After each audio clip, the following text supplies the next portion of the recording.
Krishna. Hi Krishna. So we're just down along the Thames now, still in Greenwich. This series has been shot in Greenwich.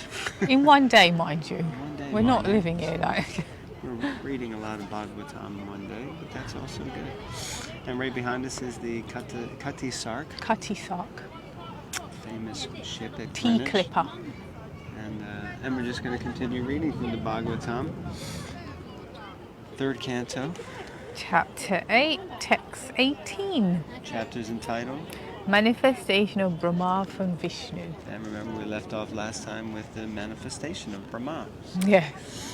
Om Namo Bhagavate Vasudevaya. Om Namo Bhagavate Vasudevaya. Om Namo Bhagavate Vasudevaya. Lord Brahma, in his ignorance, contemplated, who am I that am situated in the top of this lotus? Wherefrom has it sprouted? There must be something downwards, and that from which this lotus has grown must be within the water. Purport. The subject matter of the speculations of Brahma in the beginning regarding the creation of the cosmic manifestation is still a subject matter for mental speculators. The most intelligent man is he who tries to find the cause of his personal existence and that of the whole cosmic creation, and thus tries to find the ultimate cause.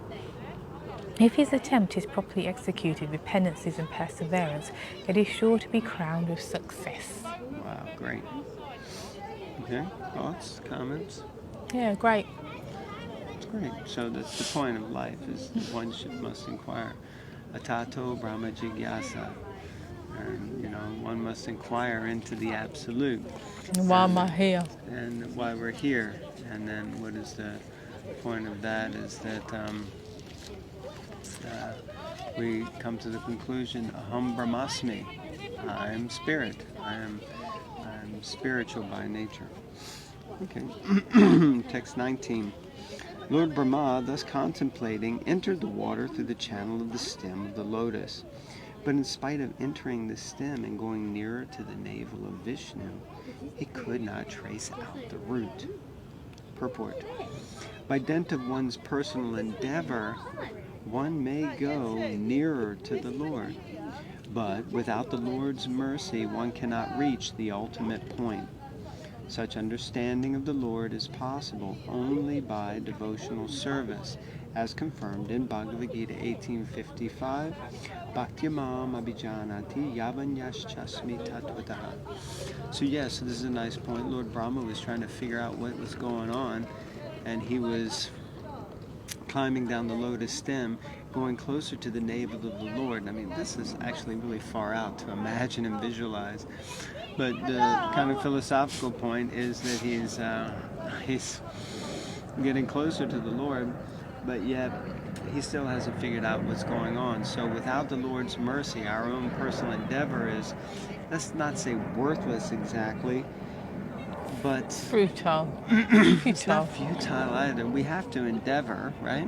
We have to make but it some ends endeavor. in futility. Well, if we don't get the mercy of the Lord, if we don't depend on the mercy of the Lord, then it becomes futile, But, without bhakti. So we have to do it with a mood of devotion, devotional service. Text 20. O Vidura, while searching in that way about his existence, Brahma reached his ultimate time, which is the eternal wheel in the hand of Vishnu, and which generates fear in the mind of the living entity like the fear of death. So the chakra is like the wheel of Kala, the turning of time. Text 21. Thereafter, being unable to achieve the desired destination, he retired from such searching and came back again to the top of the lotus. Thus controlling all objectives, he concentrated his mind on the Supreme Lord. Question is, how did he know that? He just came out of a lotus and he didn't know what was going on. How do you know? But he knew that there was something greater than himself. He understood. Okay. So he began to meditate. Just like we know. People know. Cultures, societies, even sort of natives, aborigines, and people in the jungles, they also have some concept of a higher being. They know instinctively there's something greater than me and I should worship it. It's a natural thing, actually. It's a natural thing to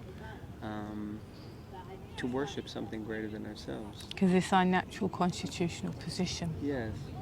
Yeah. Yeah, so it's innate. It's there. For sure. Purport. Samadhi involves concentrating the mind upon the supreme cause of all, even if one is unaware of whether his actual nature is personal, impersonal, or localized. Concentration of the mind on the Supreme is certainly a form of devotional service. To cease from personal sense endeavors and to concentrate on the Supreme Cause is a sign of self-surrender. And when self-surrender is present, that is a sure sign of devotional service. Each and every living entity needs to engage in devotional service to the Lord if he wishes to understand the ultimate cause of his existence. Thoughts?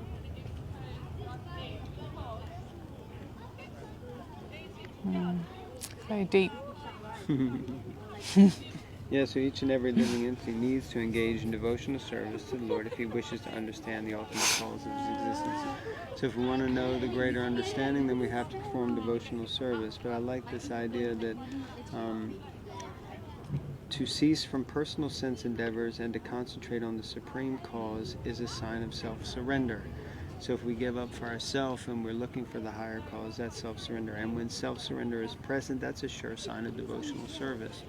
So it's just interesting that we give up focusing on our own self and sense gratification. We look for something higher.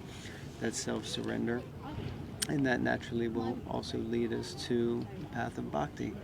So anyone who has that propensity to be a little more selfless, they should be encouraged also, because very quickly and easily they can come to the process of bhakti. What do you think? Yeah. Okay, text 22. I agree. At the end of Brahma's 100 years, when his meditation was complete, he developed the required knowledge, and as a result he could see in his heart the Supreme within himself, whom he could not see before with the greatest endeavor. The Supreme Lord can be purport. Supreme Lord can be experienced only through the process of devotional service and not by one's personal endeavor in mental speculation.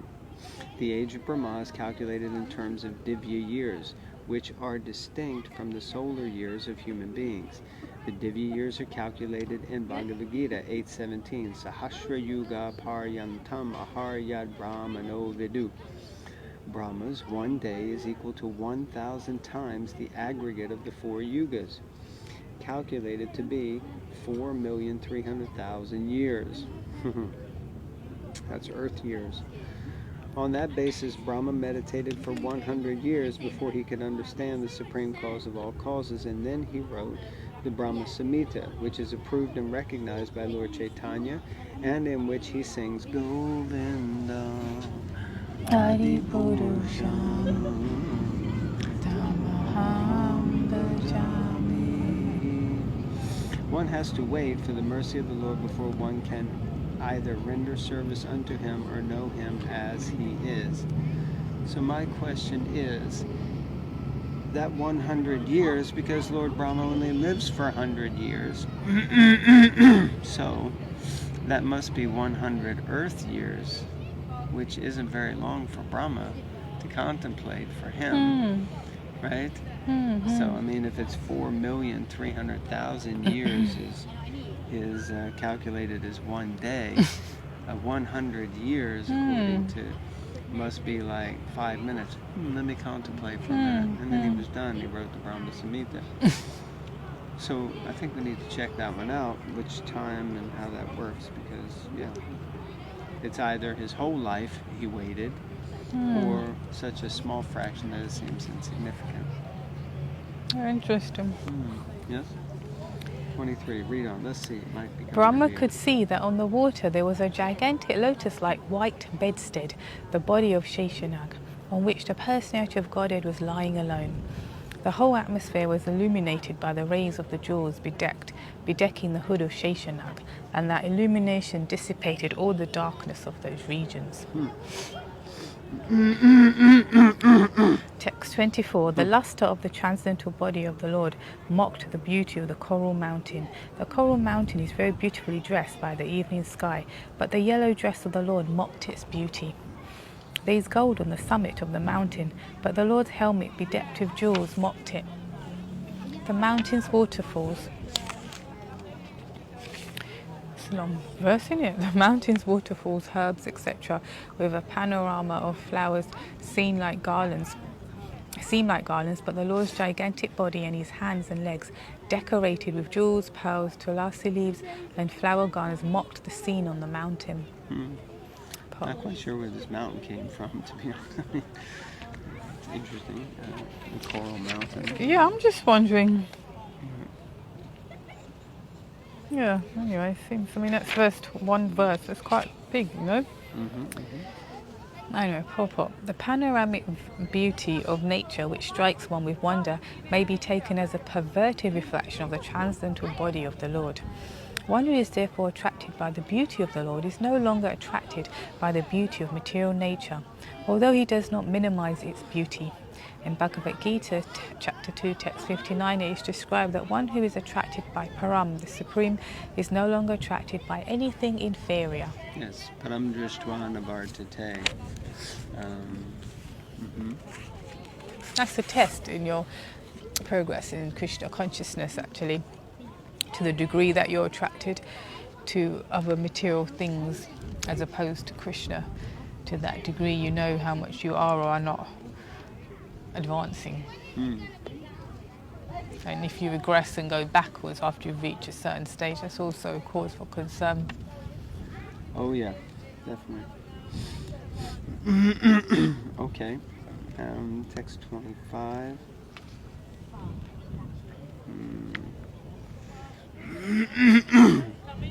His transcendental body, unlimited in length and breadth, occupied the three planetary systems, upper, middle, and lower. His body was self-illuminated by unparalleled dress and variegatedness, and was properly ornamented. Purport. The length and breadth of the transcendental body of the Supreme Personality of Godhead could only be measured by his own measurement, because he is all-pervading throughout the complete cosmic manifestation. The beauty of material nature is due to his personal beauty, yet he is always magnificently dressed and ornamented to prove his transcendental variegatedness, which is so important in the advancement of spiritual knowledge. Okay, so his transcendental variegatedness is very important in the advancement of spiritual knowledge. Understanding the ultimate variety of the Lord. Different rasas and relationships and. Got more time? Yeah, 26. Finished. Text 26. The Lord showed his lotus feet by raising them. His lotus feet are the source of all awards achieved by devotional service, free from material contamination. Such awards are for those who worship him in pure devotion. The splendor of the transcendental rays from his moonlight toenails and fingernails appeared like the petals of a flower. Purport. The Lord fulfills the desires of everyone just as one desires. Pure devotees are interested in achieving the transcendental service of the Lord, which is non-different from him. Therefore, the Lord is the only desire of the pure devotees, and devotional service is the only spotless process for achieving his favor. Srila Rupa Goswami says in his Bhaktivedanta Sindhu, Canto 1, oh, it's not in Canto 1:11, that pure devotional service is Jnana Kamadi Anabhitam. Pure devotional service is without any tinge of speculative knowledge and fruitive activities. Such devotional service is able to award the pure devotee the highest result, namely direct association with the Supreme Personality of Godhead, Lord Krishna. According to the Gopal Tapani Upanishad, the Lord showed one of the many thousands of petals at his lotus feet.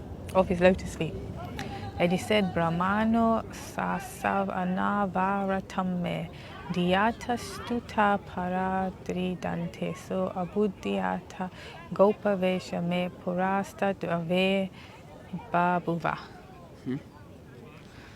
After penetrating for millions of years, Lord Brahma could understand the transcendental form of the Lord as Sri Krishna in the dress of a cowherd boy. And thus he recorded his experience in the Brahma Samhita in the famous prayer, Govindam Adi Purusham Tamaham Bhajami.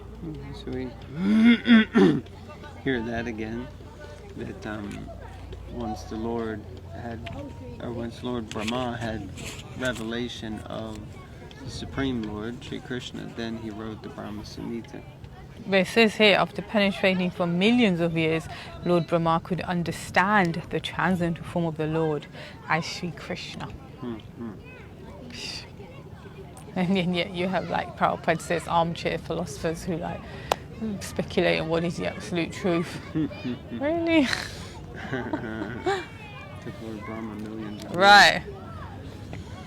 Anyway. Okay, so we'll conclude here. This thus concludes the trilogy to Greenwich, Royal Greenwich, on the Srimad Bhagavatam.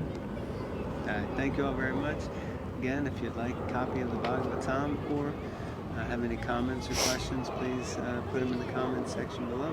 Look forward to seeing you again. Hare Krishna. Hare Krishna.